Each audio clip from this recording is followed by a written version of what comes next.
আগামী 10 থেকে 12 দিনের মধ্যে সচিবালয়ে পুড়ে যাওয়া 7 নম্বর ভবনের 4টি ফ্লোরের সংস্কার কাজ সম্পন্ন হবে বলে জানিয়েছেন গৃহায়ন ও গণপূর্ত মন্ত্রণালয়ের সচিব মোহাম্মদ হামিদুর রহমান। আজ রোববার বেলা 11:30টার দিকে 7 নম্বর ভবন পরিদর্শনে এসে সচিব সাংবাদিকদের কথা জানান তিনি।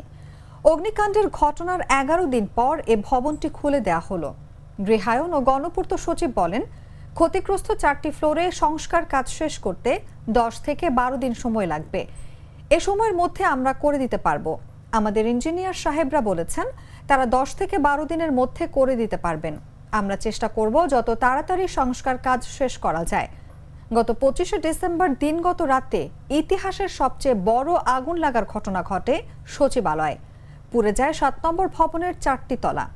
এই 4 তলায় যুব ও ক্রীড়া মন্ত্রণালয়, শ্রম ও কর্মসংস্থান মন্ত্রণালয়, ডাক ও টেলিযোগাযোগ বিভাগ, স্থানীয় সরকার বিভাগ, পল্লী উন্নয়ন ও সমবায় বিভাগ, সড়ক পরিবহন ও মহাসড়ক বিভাগের অফিস ছিল।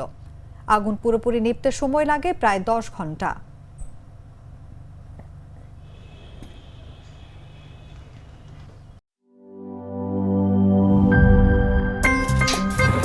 আমার একটা স্মার্ট সিদ্ধান্তে 25% গ্যাসের খরচ কমেছে। ভাবছেন কিভাবে?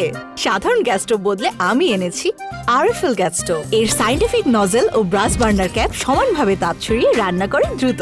তাই গ্যাসও বাঁচায় 25%, টাকাও বাঁচে 25%। আরএফএল গ্যাস স্টোভ নিরাপদ ও গ্যাস সাশ্রয়ী।